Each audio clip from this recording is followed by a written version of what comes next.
Welcome to Politics Done Right. I am your host, Egberto Willies. This is the progressive program that will take the mystery out of politics. This is the program that will encourage you to make sure government becomes we the people. Whether you are liberal, conservative, or otherwise, you get to air your point of view. Remember, you can also send me a tweet to EGBERTOWILLIES. That is, at Egberto Willies. Let us engage. It is politics done right. 1, 2, 3, 4.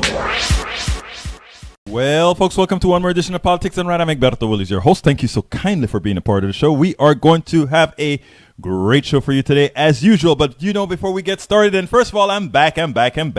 Took some R&R in Colorado, specifically, what was it called? Manitou Springs, Colorado Springs, Colorado, and some other place, Colorado, because you know what?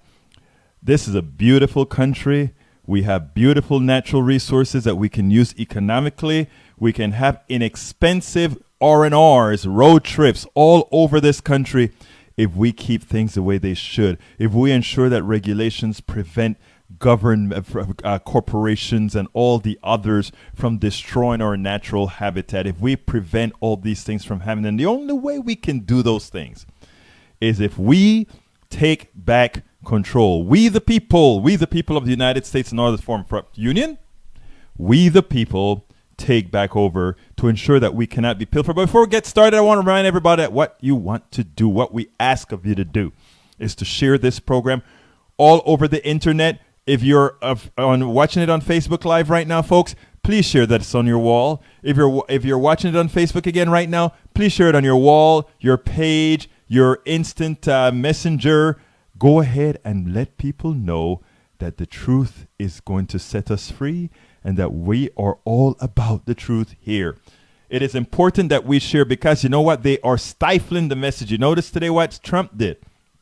Trump decided to say those people that are speaking about him badly that have security clearance, it could possibly be gone. Folks, we are now living in a pseudo-fascist state. And soon we will remove the pseudo from the fascist. We are now living clearly, or we're on the brink of becoming a fascist state. And you know what? I don't know that we haven't answered. I don't know that first of all, the party in power is ensuring that can occur. And I don't know that we have a party, unless we grow some spine, that is going to solve that. Because you know what? Fascism isn't a party thing. Fascism is a power thing. And as long as the fascists take care of each other, which includes corporatist Democrats as well as corporatist Republicans and everyone else, then who cares if the masses don't like what they see? Folks, we have to understand some very in detail things about. Before I get into the program, I'm just going to do a little bit of airing out of some things. I've been away for a week. I went on hiatus for a week on this road trip. Needed some, look, things were getting completely out of hand in the amount of stuff that needs to get done and the amount of things that we are going to have to get done going forward to win these elections for a progressive takeover.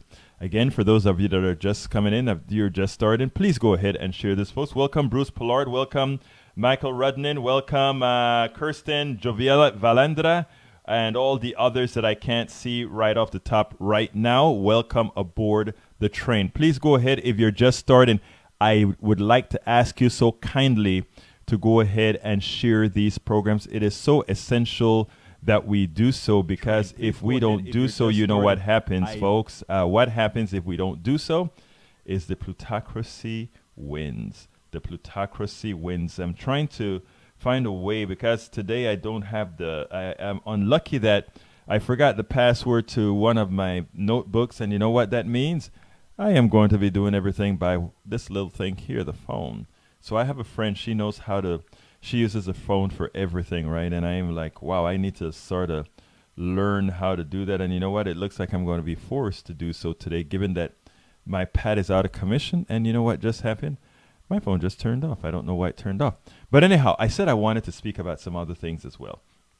And the other things that I wanted to speak about is I've been writing this series. Every time something happened, I call it the Trump effect. It usually has to do with something racial, with the Trump effect, because of all the people taking their cues from Donald Trump. And what has happened over that time is people's inner evil, their inner carnal has come out and really started affecting people. And, yesterday there was one particular incident that I wrote about where this business owner of a lemonade stand, that's a real high-end lemonade stand, he was testing his alarm system, and one of his neighbors reported him as being a burglar. Yes, he looked, what he looked like. And so I wrote about that and said, there goes the Trump effect again. People are just letting their inner carnality, their inner racism come out in the fold. Well, then today, this was another sad story, but this one actually involved a death. There was a guy in somewhere, I think it's in Pennsylvania or North New York, it's New York or one of these northeastern states, where this guy went into the bar. A black guy, white guy, for two friends are sitting down having a drink. This other white guy comes in, belligerent, and started calling the guys by epithets, etc., etc., etc. And the white guy came to his friend's protection. Hey, you can't do that. You can't do that. And finally, the bartender threw the racist out of the bar. Well, the nice guy, the white guy, started to go outside. And from everything we heard about this guy, he's a peacemaker. And he goes outside. And as he goes outside and gets close to the car of the other white guy, the white guy pop a cap in his heart, in his chest, kills him instantly. So the Trump effect and all this racial animus that's going on right now, people are looking at it, oh, the country's a racist country and all these things are happening. It's deeper than that, folks. Remember, anyone who's a follower of politics done right know exactly what I've called and talked about all of the times, and that is, do not be fooled by race. Race is a stupid thing. Race is nothing but a social construct. Pigmentation is one of the least important parts of our DNA. The things that make us absorb or not absorb light as much, meaning blackness, whiteness, redness, yellowness, and all these othernesses, those genes that make that is so small a part of humanity, it is stupid, right? So the reality is this, folks, and I'm trying to embed this in your minds. I don't, people say, oh, Egberto, how come you have friends that are racist? Egberto, how come you know why? Because if I am to believe the things that I preach, which are true, that race is a social construct, some of us, those of us that are willing to use our intellect to understand that a racist can't get into our head. None of that can get into our head at that point. And we understand that those people that have these thoughts are pretty much sick or pretty much brainwashed. And if you accept that that's what it is, then you can talk to folks and you can eventually, slowly, sometimes never, but sometimes slowly, make a difference. It's imperative. So what I said, race is a social construct, but here's what happens. And this is the important part that you've got to understand. And it's this.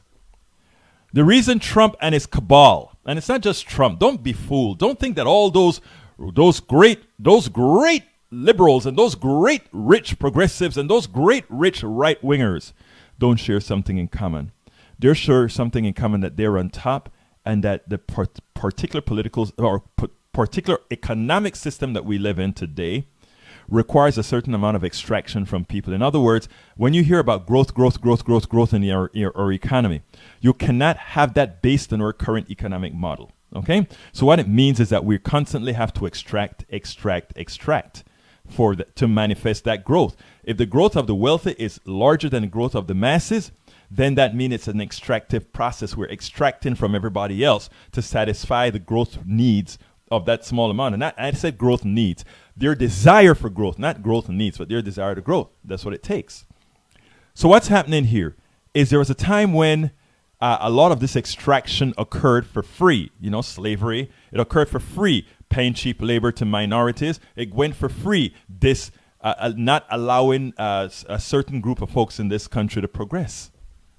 But as time changes, and as others are able to progress, and as others become particularly more wealthy, and as we've extracted all we can from some, meaning the creation of the ghettos and all of that, that's just another extractive measure. Those people, you've taken everything away from them. Some people say they never had. Well, they did have this, their hands, their workforce that should have made them more wealthy. Well, the wealth that they should have had never got realized because it went realized to the top. It went realized to those owners. But guess what?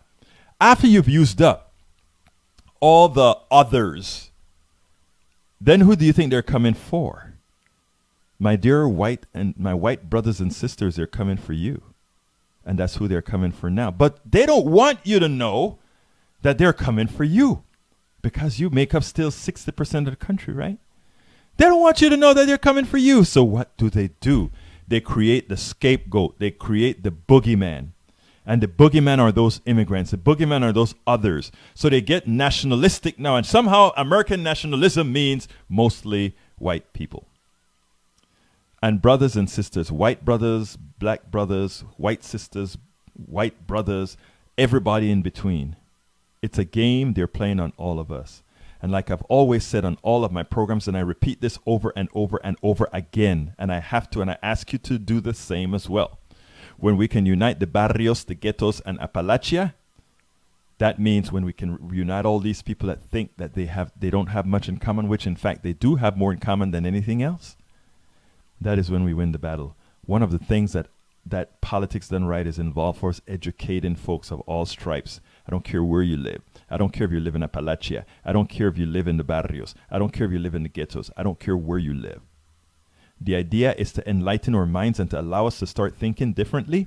And if we can start thinking different. Hello, Lawrence Sims. Hello, everybody else that I've missed. Patricia, hello. Jane, Lesnick, Michael, Rudnin, and everybody else. I am having some issues here. But anyhow, so folks, what I try to do here is I try for folks to start thinking outside of the box. You see, in America, in everywhere, we've been taught to think in a certain manner. We've been taught how to think. We've been taught what to think. And what I'm trying to tell folks is we need us to be able to think independently. And when we start thinking independently, suddenly we start to see that we're being played throughout this country.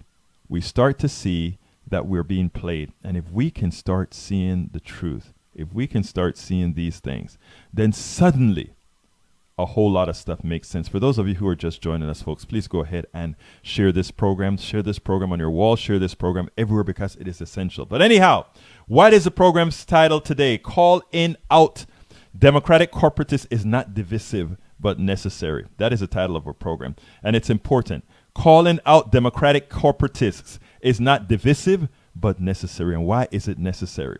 Because one of the reasons that the Democrats are currently in the state that they are in is because it's self-doing, right?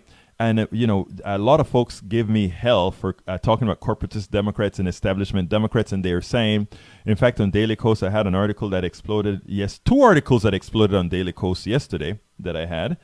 And a lot of folks were giving me hell and accusing me of being, in one article, being divisive, and the other articles being hypocritical because they said it somehow went against the previous article. None of it's true. It's all nuance, and it's a very important nuance, and you should read them both. But anyhow, the subtitle of the show, or let me give the title again for those who are just coming. And folks, if you're just coming in, please share this on your wall. Give people an opportunity for us to learn together, for us to go ahead and move forward. Calling out Democratic corporatists is not divisive, but necessary. I want you to keep that in mind. Calling out Democratic corporatists is not divisive, but necessary. Subtitle: many throughout the blogosphere and social media are attacking those calling out the Democratic Party establishment and corporatists. Do not back down. Because what you're doing is not trying to divide. What you're doing is trying to solve a problem that has caused that has put the country at this point on the brink. That is what's happening right now. What's happening right now is we are the ones that, let me tell you bluntly, we are the ones that can mitigate putting the country on the brink. Anyhow, so let's go here. Hi, Louis and Guthier Thomas, welcome aboard as well. Shelby Savoli, welcome aboard. Juan Garza, bienvenido, hermano mío de la ciudad de comercio. ¿En dónde está esto? Juan Garza. Okay, anyhow, folks. Subtitle: many throughout the blogosphere and social media are attacking those calling out the Democratic Party establishment and corporatists. Do not back down. The 2018 election is now close to 100 days away as of this post, as of today. It is important that progressives get the kinks out of the Democratic Party. The kinks out. The Democratic Party is the current electoral carrier of the progressive movement. There are many forces within the party that do not believe in true progressive values. Their intent is to fool many Democrats into believing that stressing progressivism will bring defeat. What is true is that the exact opposite is the reason why the Democratic base does not vote commensurate with its numbers. Progressive activists have time to push the message that will encourage the progressive base to show up. We must do that irrespective of the Democratic candidate. We will force their hand when elected. Where these candidates are sealed, we must be pragmatic. In other words, when those candidates have already been elected, whether we think they were progressive enough, look, the cast is sealed, we'll put them in. We'll vote them in. We'll do what's necessary to vote them in. But then their butts belong to us. Where these candidates are sealed, we must be pragmatic and get them elected. Folks, if you're just coming in, please go ahead and make sure to share the show on your wall and everywhere else. We need to make sure this message goes out. Where they're not sealed, which means where there are primaries going on, etc., etc., etc., we must ensure the most progressive ones that are qualified do the job, win their primaries. That is our call to order, folks. That's our call to order. But what time? We kind of started it. Not a good time today. I wasn't completely and entirely too wordy today. But folks, do you know what time it is? It's time for the weekly blog post.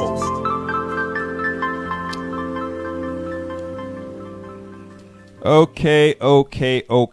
Title of the weekly blog post is No, Democrats not moving too far left. Here's why they're doing the right thing.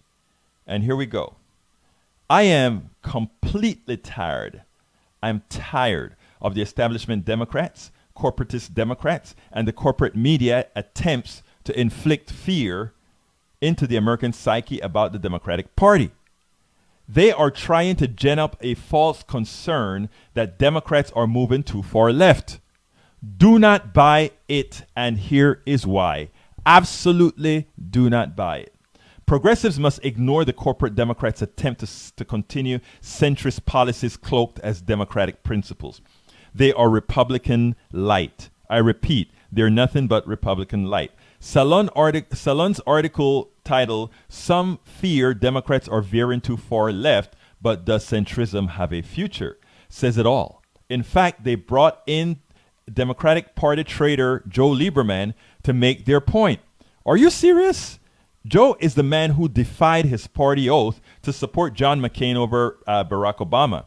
He is the same Joe Lieberman who also blocked the public option to the Affordable Care Act, even as it had widespread support. We have to remember these things. Hello, Kathleen. We have to remember these things. Why should one take him seriously? The fact is, we must not. The article starts with today's reality. Senator Bernie Sanders of Vermont nearly seized the Democratic presidential nomination from Hillary Clinton in 2016 and may run again in 2020. Many Democrats see Ocasio-Cortez' primary victory as a leading indicator of a grassroots rebellion against the party's middle road establishment. When candidates like those or others interviewed in a New York Times featured this weekend discuss issues like persistent poverty, lack of economic opportunity, and the sense that our economic system is more beholden to big business than ordinary people, they speak to long-standing tensions and grievances within the Democratic coalition. Now, the values that Alexandria Ocasio-Cortez stands for are not New York or left coast values. We have to remember that. They are values that expressed appropriately, when you express it appropriately in middle America, rural America, or Appalachia, will resonate. It is the message for the forgotten ones. Cortez is clear. And after that, within the blog, I interviewed Alexandria Ocasio-Cortez at Netroots 2017.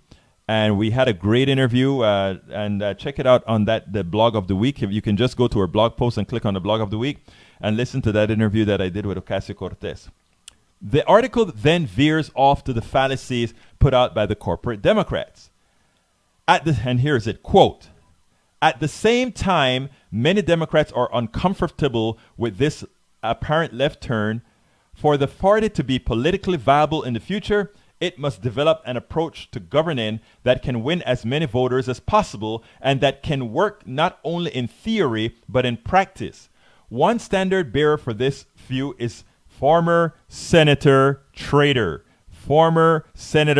Joe Lieberman of Connecticut, who recently published a Wall Street Journal op-ed urging voters in Ocasio-Cortez district to re-elect Crowley on a third-party line despite his decisive defeat in the Democratic primary. Ocasio-Cortez advocates policies far from the mainstream, Lieberman wrote, and electing her would make it harder for Congress to stop fighting and fixing the problems. Wait a minute.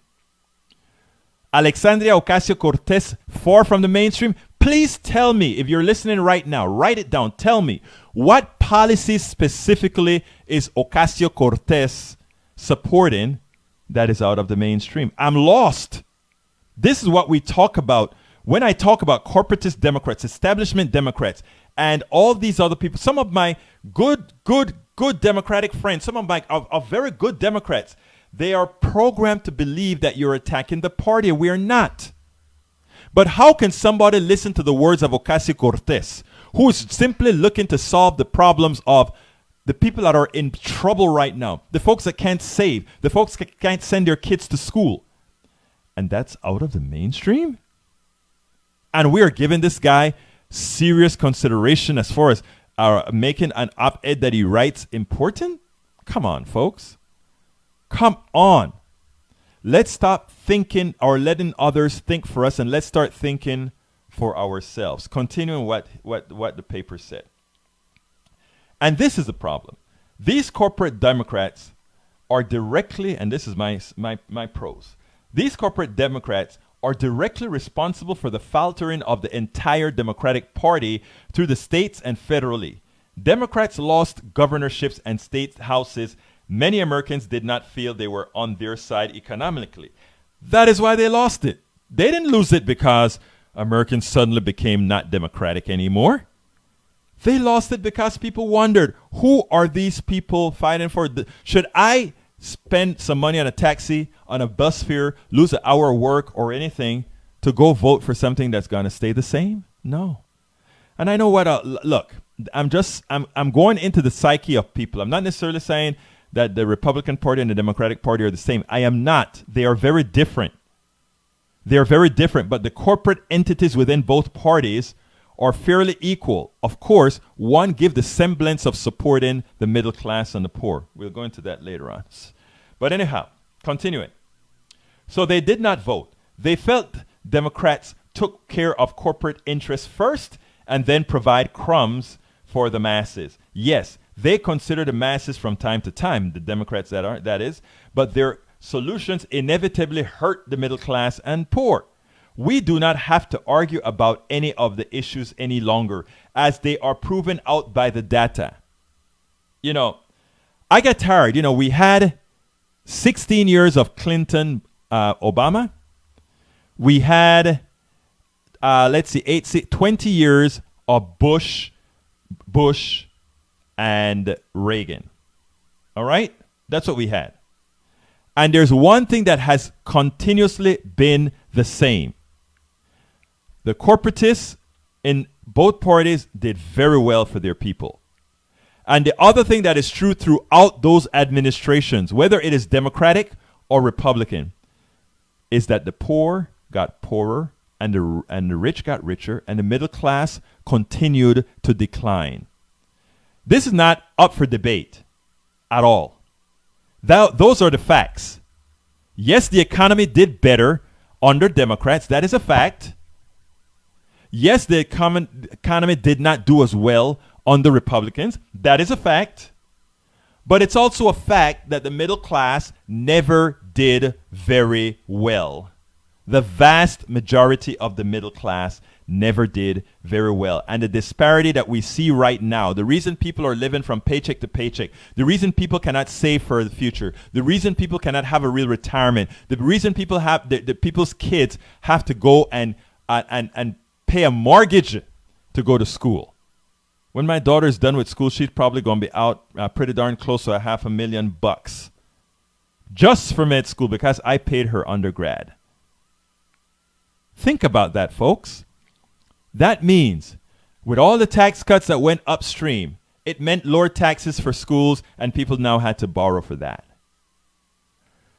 So under each administration, and we didn't see Obama saying, let's go ahead and say absolutely tuition-free college, because you know what? The Republicans wouldn't buy it. Obama in his heart felt that. I'm pretty sure. But the corporatists wouldn't buy it because it meant taxes, right? It meant that they wouldn't have as much money. They'll have a whole ton. They just won't have 100 million tons, right?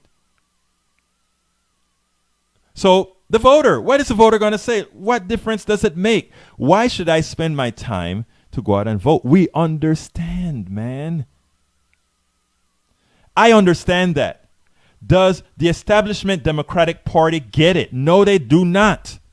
The mere fact that they can say Ocasio-Cortez does not is too far left makes them forget that what has happened to the Democratic Party is it has gone so far to the right that those people that are just doing what Americans want them to do seem left. It's so funny. Relativism. So, we do not have to argue about any of these issues any longer as they are proven out by the data. Wealth can only contribute or continue to move upward independent of the parties if the parties are doing the same thing from an economic standpoint. And that's my point. If under Clinton, Obama, Bush, Reagan, we still saw the same mechanism, and that is the wealthy got wealthier, the poor stayed at a standstill, the rich or the middle class stayed at a standstill as many fell out of the middle class, and the poor just stayed poor and got poorer. If those same economic realities occurred under all these administrations, it proves the point.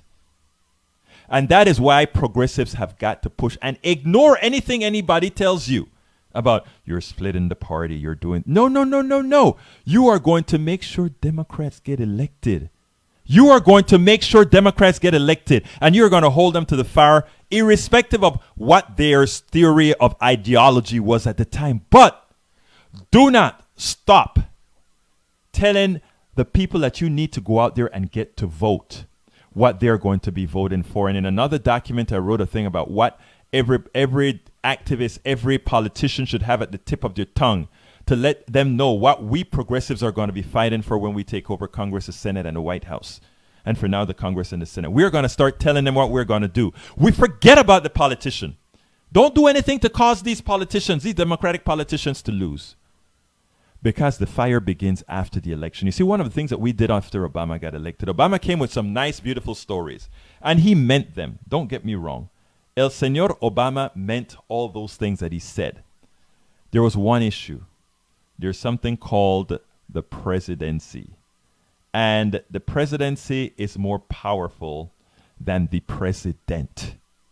That's what a lot of people don't understand. The presidency is a lot more powerful than the president. And the presidency gets its power from the lobbyists and everybody else. But it also gets its power from the fear that it has for the people. A reactive people. And what happens in America is we have not been a reactive people. We have given these politicians a pass.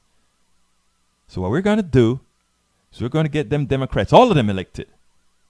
But then the fire starts as soon as they get into office. That is the idea, folks. That is the idea. So folks that are saying, oh, by pointing out these facts about the establishment Democrats, you are just dividing. And we are not dividing. Let me tell you what we're doing. We are letting the base know. We are letting our people know. We are letting folks know, okay, that we know that the sham is on. We know that. We want our people to know, the people that we are asking to vote, we want them to know that we know the fraud that has occurred over the years. We know about the fraud, and we are going to be there to fix it. We're not going to leave them hanging, but we need their help to bring in the people that we will force to do what has to be done. And that's the message. We need the masses to vote this time around. And we're not going to let them down, because those of us that are activists, those of us that are the bloggers, the writers, the ones jumping up on the streets to force things, the ones that hid in their offices, the ones that are bird dogging them, the ones that are doing what's necessary to get these things done. And not only to the politicians, but to the corporatists, to the lobbyists, to the corporations. We are going to be ready for the boycotts. We're going to be ready to demand. We are going to be ready to show people power. But we first have to elect people that we can actually make them do what we want them to do based on their own ideology. So that's where we're at. We have to make the case. We have to make the case. Progressive activists, we've got to make the case for them to vote. And not calling out the corporatist Democrats, the establishment Democrats, and all these folks, not calling them out is the danger we face when, like, my friends on the streets tell me, you're a hypocrite. They tell me, until I point out, this is how we're doing it, my friends. This is how we're going to do it. Then they say, okay, brother, I'm with you. You have to call it out, and then we can win. For those Democrats that are sitting down there saying, oh, what you're saying is true, but we have to try to keep party unity. We have party unity. We have very good party unity. Here's the deal. There are very few corporatist Democrats. They just have you snowed. You're not one of them. You're one of us. Don't forget it. You are not one of the elite. You are one of us. Every Democrat I know is one of us. It's not the corporatists. The corporatists are out there, Republican light. Well, I don't even know why I call them. They're not even Republican light, because the Republicans on that's their counterpart. They're pilfering their own as well. Let's remember these things, folks. Gotta remember them. We've got to remember it. Continuing. And then there is the NBC News headlines: Sanders' wing of the party terrifies moderate Democrats. When I saw that headline, I was like, are you kidding me? Again, it said, Sanders' wing of the party terrifies moderate Democrats. Here's how they plan to stop it, in which the article points out that third way, that's a pseudo progressive middle of the road organizations, third way, and real estate billionaire Winston Fisher invited corporatist Democrats to strategize on countering the party's progressives. In other words, now we have the party establishment coming out like they did against our folks here in Houston, in District 7, Mosier, and in Colorado, I don't remember, came out where the establishment decided that these people were too damn progressive to be elected. It's not to be elected. It's too damn progressive for the corporatists, because they were going to go there and they're going to say, we're not going to give you that 20% tax rate, brother. We are not going to give preferred tax rates to investment income while the guy who's working with his hand is going to pay a higher income. We're not going to do that. See, they're scared about that. They're scared that people, the new people that are coming into the party, are going to finally do what is right, which means we're not giving preferential treatment to the people on the top. First of all, the people on the top rarely make anything. It is your intellect, your design, your fortanudado that does it. Not anybody else. It's yours. It's yours. Anyhow, this is what the article said. Quote, that anxiety has largely been kept to a whisper among the party's moderate and big donors, with some of the major fundraisers pressing operatives on what can be done to stop the Vermonter if he runs for the White House again. But the first ever Opportunity 2020 convention organized here last week by Third Way, a moderate Democratic think tank, gave middle-of-the-road party members a safe space to come together and voice their concerns. The only narrative that has been articulated in the Democratic Party over the past 2 years is from the left. Former Delaware Governor Jack Markle told NBC. We know one particular governor that we're going to primary. I think we need a debate within the party, he added. Frankly, it would have been better to start the conversation earlier. Really? This conversation, my brother, has been going on for decades, and you guys have lost it because you have failed. You have failed to make it better for the middle class. You have failed to make it better for the poor. Why the hell should we be listening to you guys, the establishment, when you failed? You've lost all the county houses. You've lost all the state houses. You've lost all the governorships. You've lost all the senates, the state senates. Why should we listen to you? You haven't earned to be listened to. The middle class is screwed. The poor is screwed. Again, why should we listen to you? When you had full control in 2008, full veto-proof control, did you pass real progressive values that really turned the country around, that really stopped the bleeding? Did you make certain things as irreversible as Republicans usually do, vis-a-vis put in the Supreme Court justice of your real choice? Did President Obama appoint a Supreme Court justice after Republicans showed balls like no other? Come on, man. Come on. Continuing with the quote, the gathering here was just that, an effort to offer an attractive alternative to the rising Sanders-style populists left in the upcoming presidential race. Where progressives see a rare opportunity to capitalize on the energized Democratic base, moderates see a better chance to win over Republicans turned off by Trump. You see what? Look, that sentence alone is magic. A lot of people just gloss over that sentence. Oh, Republicans see Trump, the moderate Democrat sees Trump as something we can fight against to win, while progressives see that this is the opportunity to instruct the base, show the base what progressivism is, how we can make things better. One is a gimmick, one is saying this is what I'm going to do for you. You see, the establishment only cares about the gimmick. They win so they can continue to pass the laws that are beneficial to their benefactors, the wealthy, the corps, and everything else. Folks, this is what it's all about. So when you hear us talking about the Democratic establishment, we are not attacking Democrats. My dear Democratic friends that don't think they're left, that they're left-wing like we are here, progressives are. Hey, we're in the same boat. Let's remember that. You're not one of these guys. These guys don't even give a damn about you. They don't.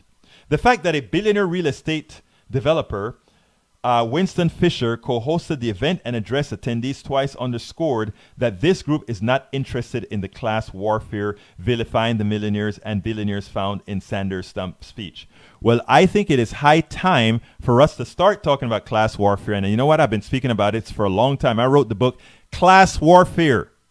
The book title was, as I see it, Class Warfare, the only resort to right-wing doom. Class warfare, the only resort to right-wing doom. I wrote that a few years ago. Still valid. The points in that book still holds true today. Let me tell you, folks, it's imperative. It's imperative that we don't fall for the crap the establishment is going to be putting out to you. It is imperative that we don't do that. And the reason we can't do that is they're simply going for failure. If you think that these guys are so hurt by Trump being Trump, Trump is just a good thing for them to get back into power, right? But the results of Trump's economy doesn't really hurt these people. The establishment, they love it. They're making a killing. Do you think Nancy Pelosi, and by the way, Nancy Pelosi, I think, is one of the best legislators on the planet. I love her for that. I love her for getting Obamacare through. Even though Obamacare wasn't the best, at least she got it through. Her power, her intellect did that. But it wasn't the best. And she's not looking out simply or looking out for really the best of the poor, the best of the middle class. They don't do it because they can't feel it. They can't empathize with this. When I hear these people talk, these are folks that have never spoken to a poor person before. These are folks that have never been in the masses and seen what it is, into the ghettos, the barrios, and even Appalachia. These are folks that haven't been there. You've got to see this firsthand. I've seen this firsthand. I've gone to St. Louis in some areas that I was like, my God. I've seen where they shut down Michael Brown in Ferguson. I've seen all these things as I went around with Netroots and these other organizations, Move to Amend, etc. All these organizations are important. I see what reality looks like. Many of these folks have never seen what reality looks like. And that is the reason they can play games and like, oh, don't speak bad about the party because we need unity. Unity, my you know what, folks. Unity, we are unified. We are ideologically unified. We're financially unified. And don't you forget it. You cannot forget it. They would have you believe that you are one of them, the establishment, and that the way they are thinking is the way that needs to be thought. Forget it. They are playing a losing hand. They are playing a losing hand. Continuing. The article would then blurt out the same narrative that while lefties can win on the coast and in liberal areas, it won't sell elsewhere. What is interesting is that elsewhere needs progressive policies more than everywhere else.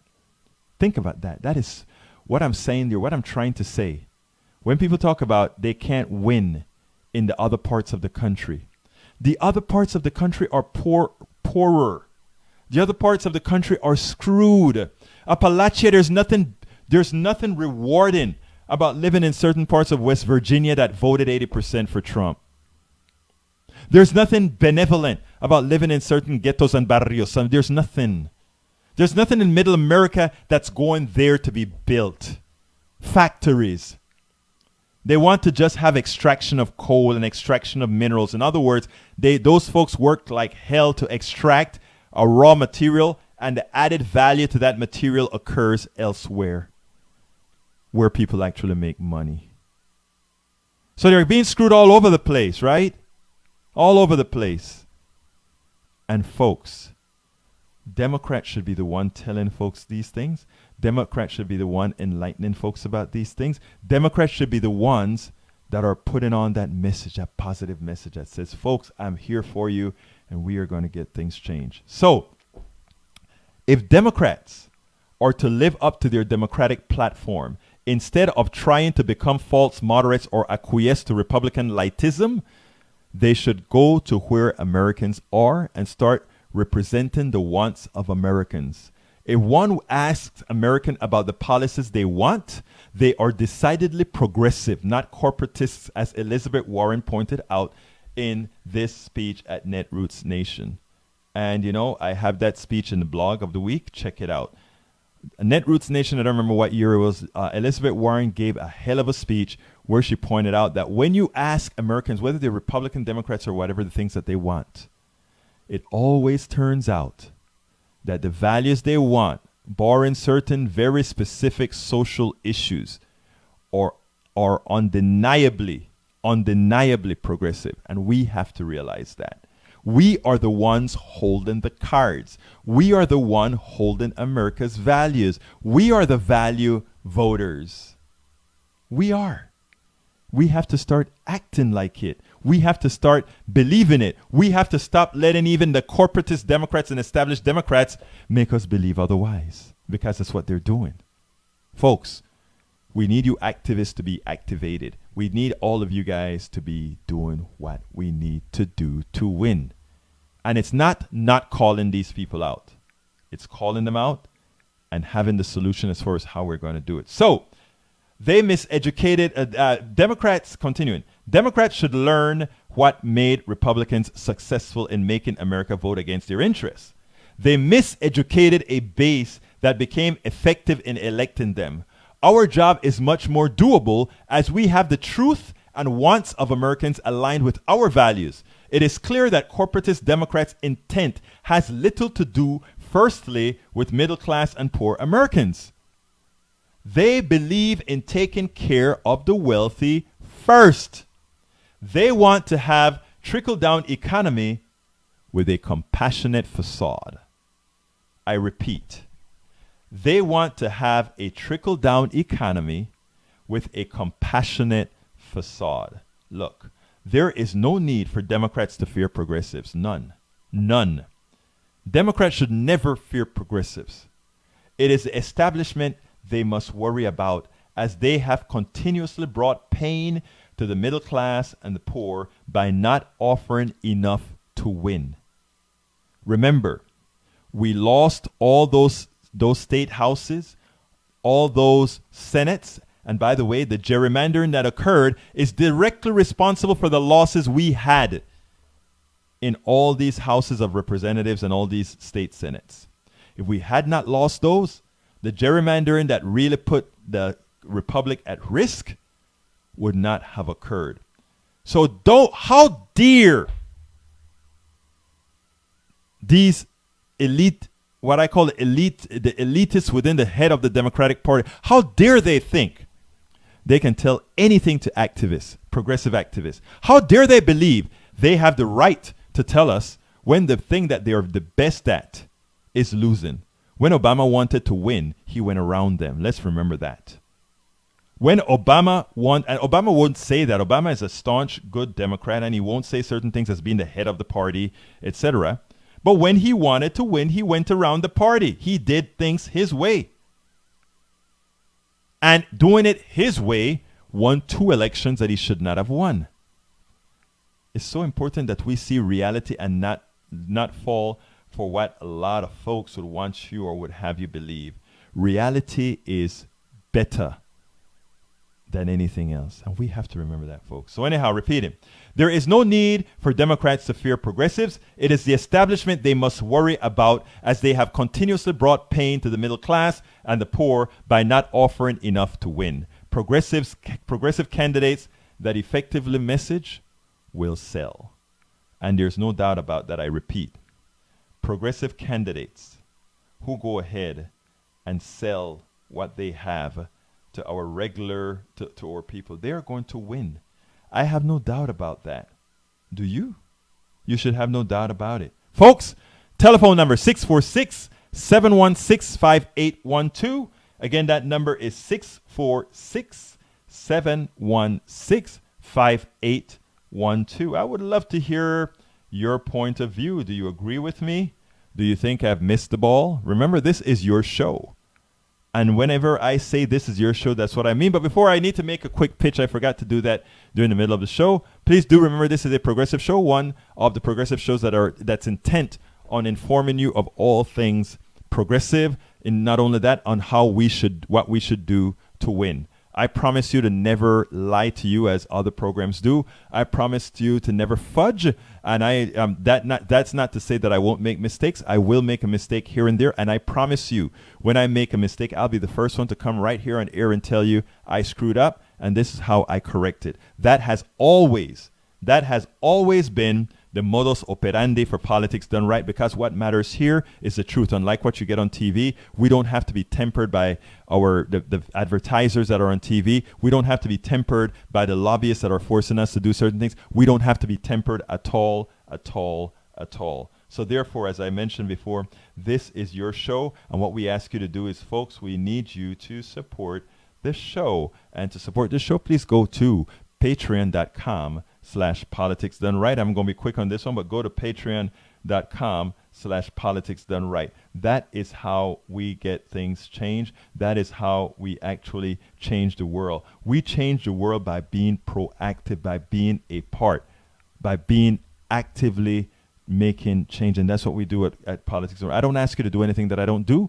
I give to dailycoast.com, opednews.com, democraticunderground.com, coffeepartyusa.com, and all these others, because we know that we have to be able to continuously give the progressive message out. So if you are willing to be a part of the solution, if you want to help, go ahead and make sure this message continue to get out, because it has to get out, folks. If we don't do that, we don't get our message out. Please go to patreon.com/politics done right. Patreon, patreon.com/politics done right. That is how we make a difference. That is how we get things done. Now, 713-526, or rather, I was about to give you the KPFT line. That's not the right one. Number is 646-716-5812. 1, 2. Let's see if I can use a phone to talk to you guys now. And let's start talking, my dear friends. Let's start talking. Let's see what you have to tell me. And you know what it seems like? This is funny because it seems like talking to you guys from the phone, looking at the feed, may actually work better. So let's go for it and see what folks have been telling me. Rene Perpetua, Bernie did it without PACs. Absolutely so, Rene. He absolutely did it without PACs. Let me go. I think I started at the bottom. I need to start at the top. Okay, here we go. Michael Rene.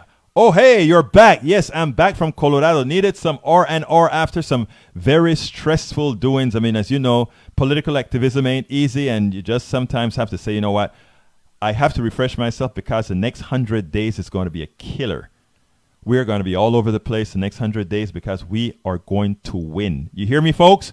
We're going to win, so do not fear. We're going to win. Matthew Tiemann, welcome aboard. Judy Ward Tartar, hello. How you doing? Stackley New Blood, hello. Welcome aboard. Christine Oliveira Valandra, way back at you. Let's see. Michael Rednan, we need to get big money. Absolutely. I was actually on the board of Move to Amend. And we have the 28th Amendment that we're trying to get out there. We have several sponsors right now. Michael Redden, fascist state, you say? Quite the spin they're trying for. I think conservatives knew who they were voting for and decided to flirt with fascism again. Sir, I don't doubt what you're saying. I think you're correct. Michael, again, as it comes to a fascist America, I'd say we're still at stage 1 of 5. I would be with you because still yet we don't know of skulls being cracked. And we don't know about that yet. Juan Garza, welcome aboard. Shelby Savoy, welcome aboard. Lawrence Sims, welcome aboard. Kathleen Morgan, hello. William Bill McLeod. I call William Bill McLeod Vanilla Brown. What is this? James Brown. Vanilla James Brown. That's the hardest working man in politics. Folks, he is running for judge. William Bill McLeod is what you're going to find on the ballot. You got to make sure to vote for this dude because I tell you something. Anybody that works so hard to organize a county the way he has been working, I know is going to make a hell of a judge. Is going to make a hell of I mean, he's going to do good. So, folks, don't you forget about William Bill McLeod here in Harris County, Texas. If you are in some other part of the country, do remember there are a lot of good candidates running. Make sure you go for that good progressive one that really has values and can win. Okay, Barbara Forgari from Racine, Wisconsin. Welcome aboard, my dear friend. Michael Redden also says, ever since he went up against video games, I knew that Joe Lieberman has always been out of touch. You're right about that. Rene Perpetua.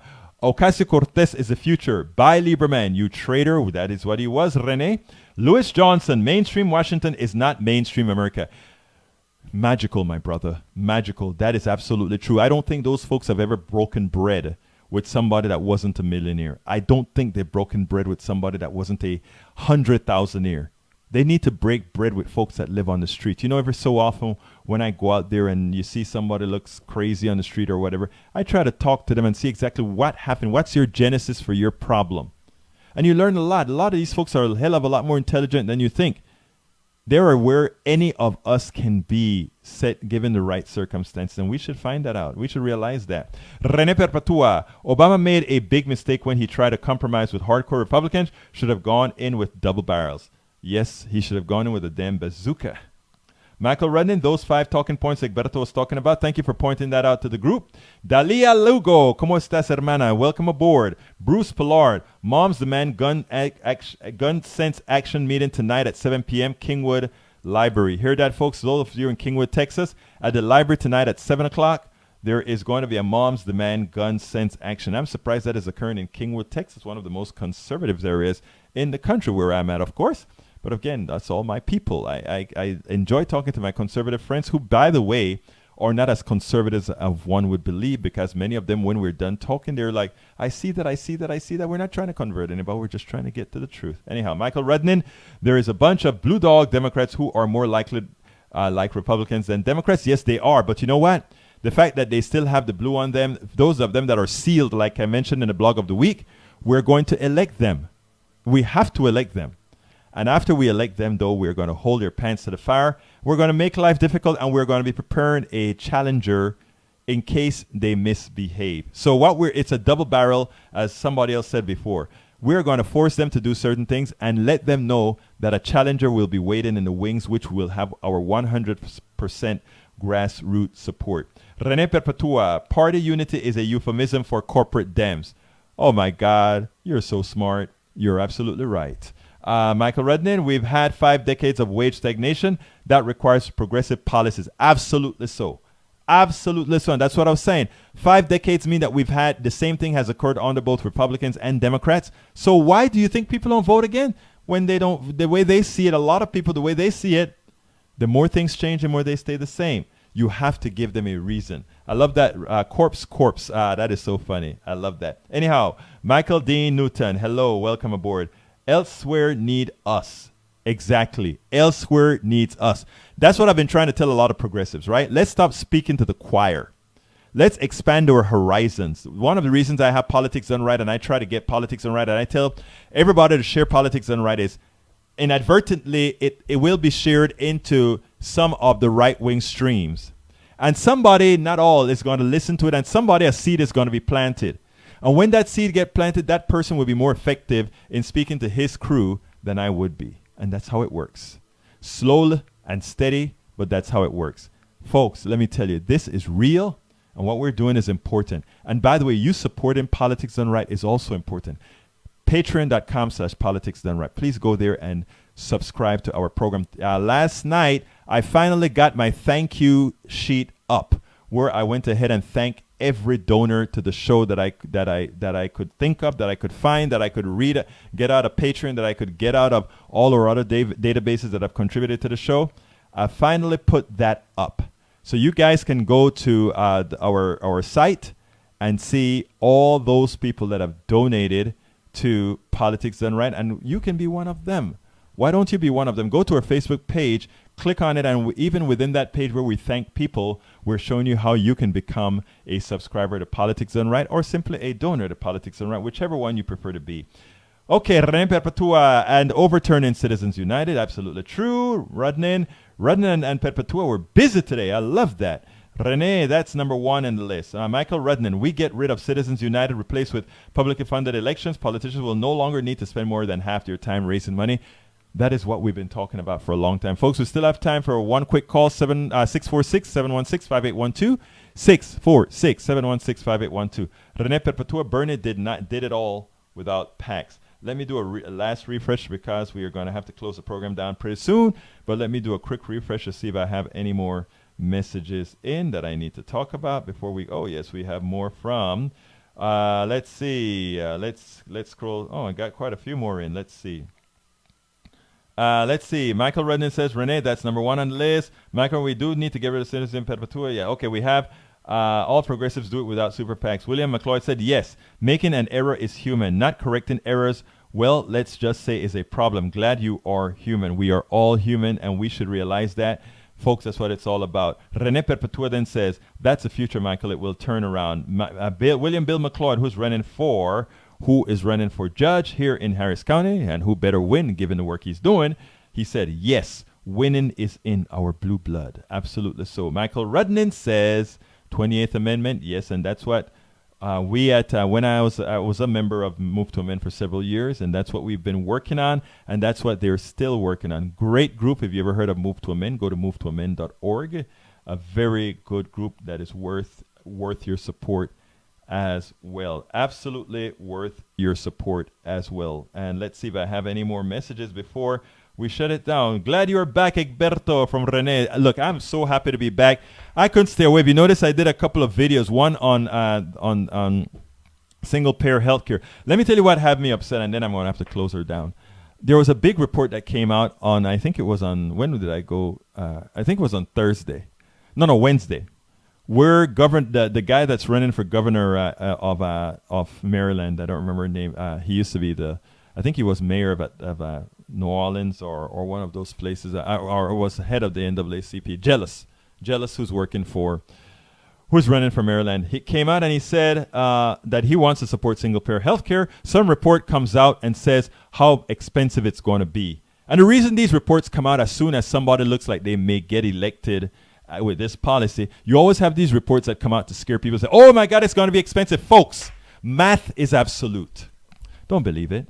There is no way single payer is possibly, not even close to not being more efficient than what we have today. Please remember that. Anybody who tells you single-payer healthcare is more expensive is lying to you. Folks, I'm going to do one last pitch, then I'm going to close the show. Folks, if you're just joining us, please remember to share the show. Even after the show is over, please share this widely so that everybody can see it. We cover important information here. Please, if you understand what we're trying to do, if you believe in what we're trying to do, if you know what we're trying to do is right, please go to patreon.com/politicsdoneright and be a subscriber of the show for as little as you want. The price of a coffee, hell, the price of a bottle of water, the price of a cup of water. Subscribe. What we need to have are hundreds, thousands of very, very small supporters, hundreds to support this enterprise here. We're heading back. I'm heading to New Orleans next week, and a couple weeks thereafter to Michigan for a coffee party meeting. None of these things, all these things come out of pocket. We need your support. We need your support to keep this thing going. I need hundreds, thousands of supporters so that we can actually see it's viable. The idea is that right now we have Politics Done Right. The idea is we're going to have several other programs, folks. There's much to do. If we're going to change this country as we should, there's a lot to do. So we need you to be a part of it. They have Coke. They have Coke. We have you. Coke meaning the Koch brothers. We have you. Until we invest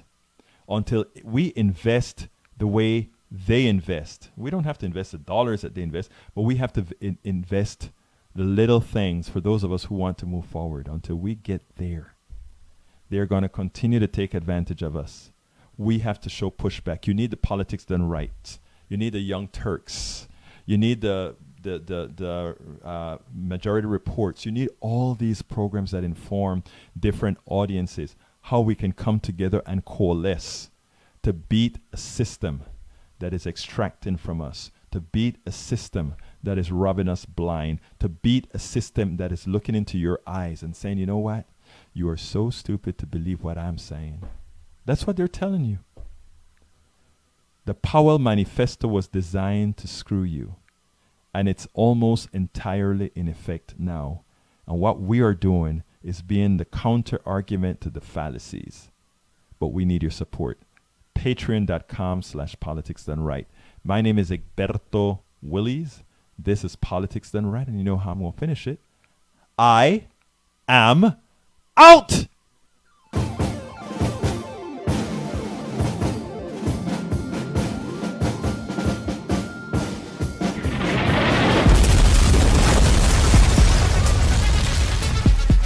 Welcome to Politics Done Right. I am your host, Egberto Willies. This is the progressive program that will take the mystery out of politics. This is the program that will encourage you to make sure government becomes we the people. Whether you are liberal, conservative, or otherwise, you get to air your point of view. Remember, you can also send me a tweet to EGBERTOWILLIES. That is, at Egberto Willies. Let us engage.